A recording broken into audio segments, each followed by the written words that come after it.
what is going on in Egypt? There seems to be something happening there. Something, I don't know if it's alien or spiritual. It seems to be more of the latter, though. Something definitely consciousness-based or metaphysical. Anyway, it's some powerful stuff, and I am fascinated by it. So let's dig into it a little bit. This is Cosmic Road, where I discuss UFOs and the paranormal. Please hit like, please subscribe, and hit the bell to be notified of future videos. And as I'm going through the story, please comment below and let me know what you think. Oh, and there's social media links below. Please follow me on Facebook and Twitter. I'm really trying to grow this platform. Okay, let's get into it. A few days ago, I did a video about Jimmy Church's experience, his recent experience in Egypt, where he seemed to have an expanded awareness event happen for him. And he has not really expounded on that I have seen. And if you've run across anything, please let me know, because I'm really curious about it. But I like Jimmy Church a lot. I don't always agree with him, but he's a great personality to have in the UFO field, and he's done a lot of good work. So he went to Egypt on a tour recently, and he had this amazing event. Possibly a Kundalini awakening of some sort, or an enlightenment event of some sort. Possibly an opening of his third eye. I'm not sure exactly, because he did not go into any details about it, but it seemed to have been a profound experience for him. And I will let you go and rewatch or watch that video that I made, I think about a week ago, if you want more details on that event. So that is one recent thing that has happened. And when I was watching one of my favorite YouTube channels, Funny Old World, the other day, I came across this another example where several people on the tour that she was on, including herself, were having these incredible encounters. So here is the hostess of Funny Old World, Joanna James. Here she is having a really incredible an experience in Karnak. At I think the Temple of Sekhmet, which is very significant, and I'll get to that in a minute. And she wasn't the only one on her tour having these incredible encounters, but here is what she had to say about her experience. Snuck in, and I just had the most crazy experience. So when the workers who discovered her, whenever they did, a couple hundred years ago, when they discovered her, everyone was freaking out. She really scared and freaked out the workers. The reason why it's locked off now and it's locked is because locals swore, Sekhmet is a lion, locals would swear that she would move and that they would see a lion or a dark cat running around Karnak at night. So eventually they locked it off. Anyway, just went inside. We went in a small group. It's completely dark inside apart from a little bit of light that shines on Sekhmet. I'm not particularly sensitive to energies and things like that, but I walked in the room and I saw her, this Sekhmet, and the first time in my entire life I felt the hairs on my legs prick up. I've always felt the hairs on my arms prick up, like that's normal. It went down my spine and my leg hairs stood on end when I saw her. Like, that was crazy. I can only imagine what it would have been like thousands of years ago when this whole site was properly being activated, all of the energy. The location of Karnak is quite special. You'll see later on that the trees here don't grow up, they grow along the ground. There's something weird going on with the energy, whether it's on a ley line, probably is, the ancients knew what they were doing. But that was probably the most intense, like, that was the most intense, like, esoteric experience I've ever had in an ancient site. Very visceral, I can't believe it. My legs, my spine, everything went whoop. Very weird. Now, I myself have had a couple of those experiences where I have been in a situation that was, paranormal or spiritual, and all the hairs were lifting on my arms and my body. So I do know what that's like. And it does seem to be a signature of these events. And that is beyond like a fear reaction or a heightened, adrenaline response. This is, when you feel it, it is clearly something else going on there. But she wasn't the only one in her party having these experiences. Other people were having various other experiences. They were going to the temple and their phones would be drained, light would be doing weird things. And one gentleman actually saw the statue of Sekhmet smile at him.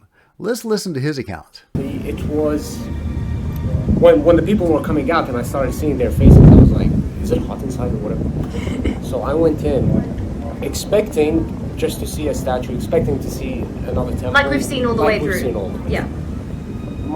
The hair on my arm was standing up after 5 seconds. Yeah.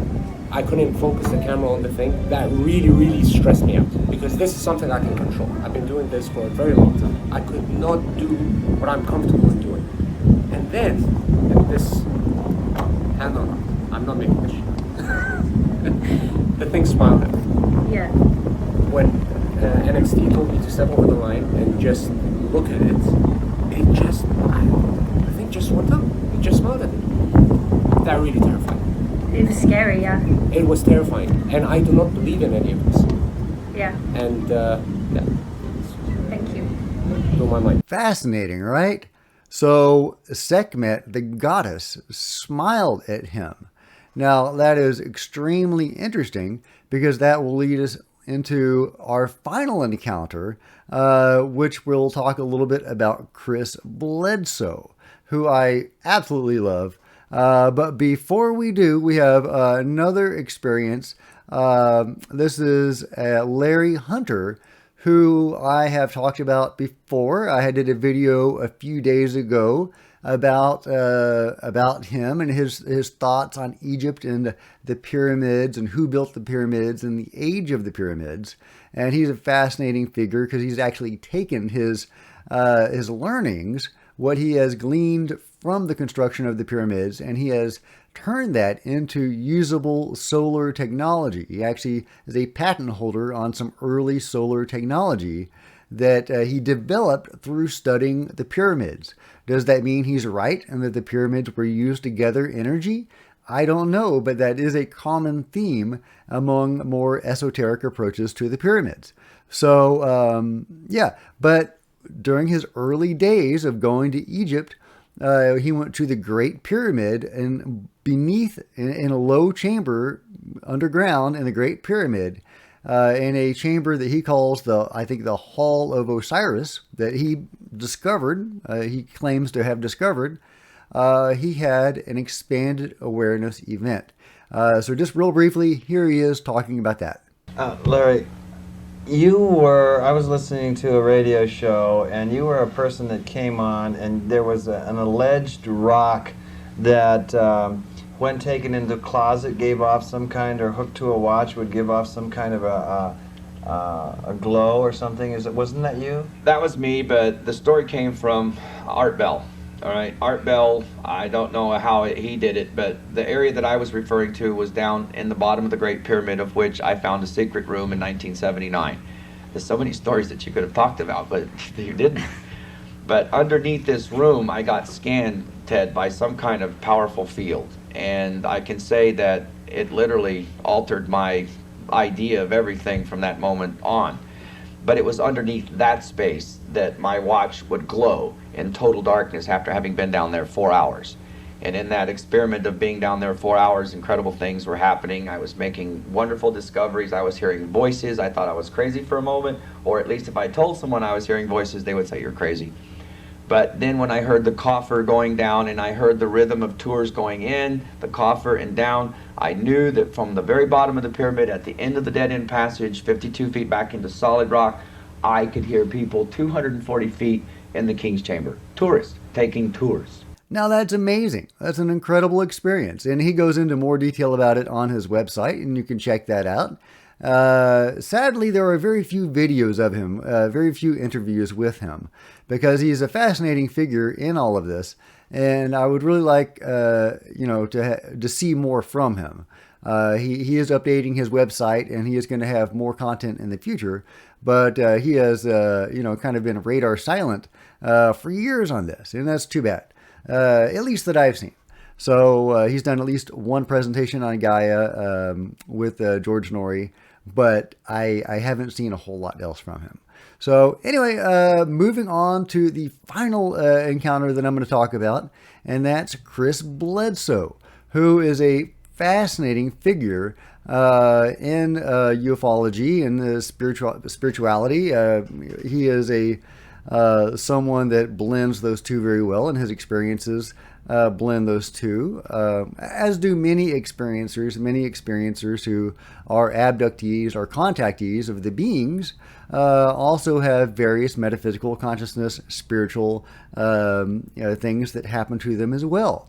They'll see dead loved ones, or various other spiritual things. They'll learn how to read auras or energy healing from the beings. Various other spiritual aspects to all of this. It's wild, but they do blend together, the alien and the spiritual.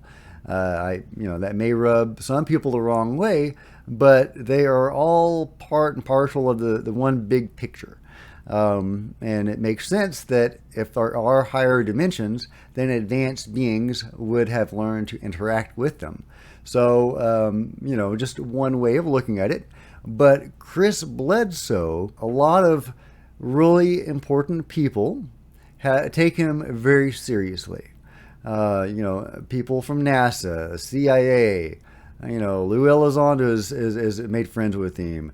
Jim Semivan, all sorts of people associated with either the government or defectors like Lou and the other TTSA guys.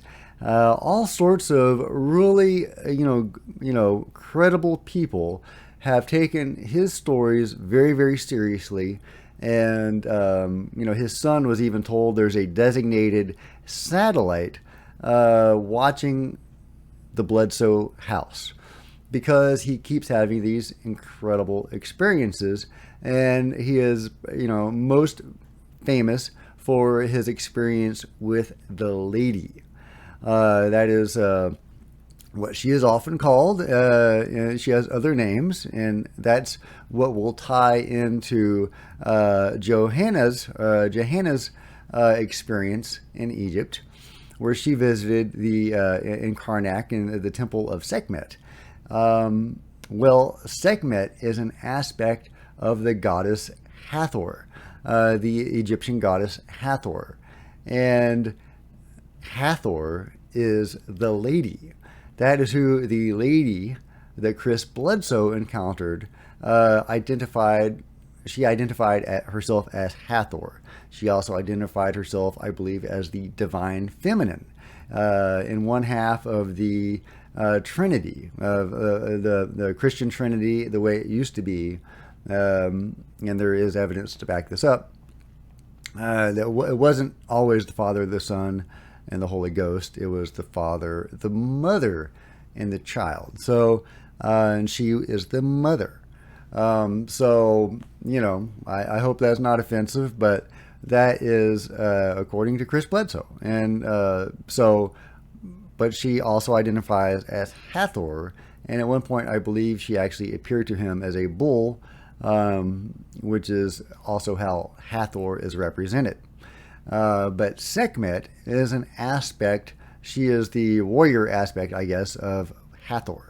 So it's kind of fun to see her smiling at people when they visit her temple. She's the fearsome warrior goddess. But yeah, so Chris Bledsoe was taken from his bed by these beings and taken to Egypt, I guess, to where he met Hathor.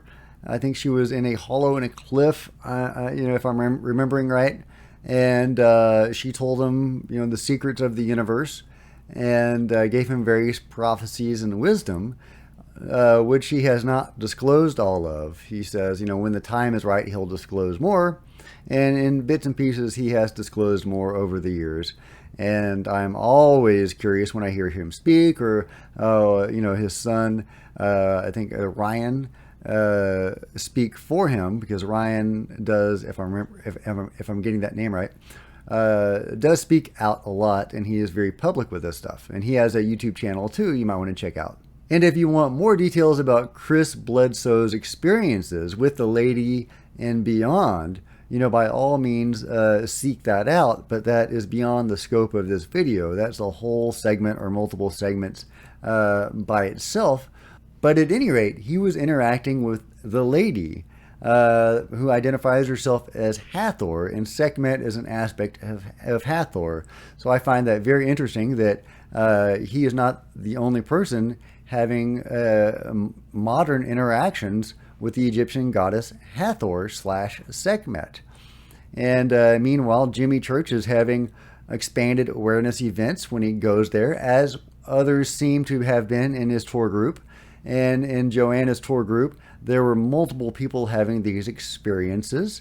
Chris Bledsoe had his experience, I think, in 2012, somewhere around there. Now, Larry Hunter's experience was in 1979, so a little earlier, but he is still alive today.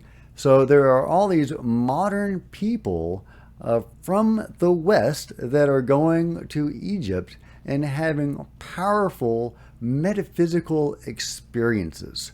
What is that all about? If you have any thoughts, please let me know in the comments below. And if you've enjoyed this video, please give it a big thumbs up. I would really appreciate it. That'd be awesome. Smash that like button, and please smash that subscribe button to be notified of future videos. There are social media links below, Facebook and Twitter. I'd be honored if you would follow me on social media and help me share these videos when I post them there. Until next time, Cosmic Road out.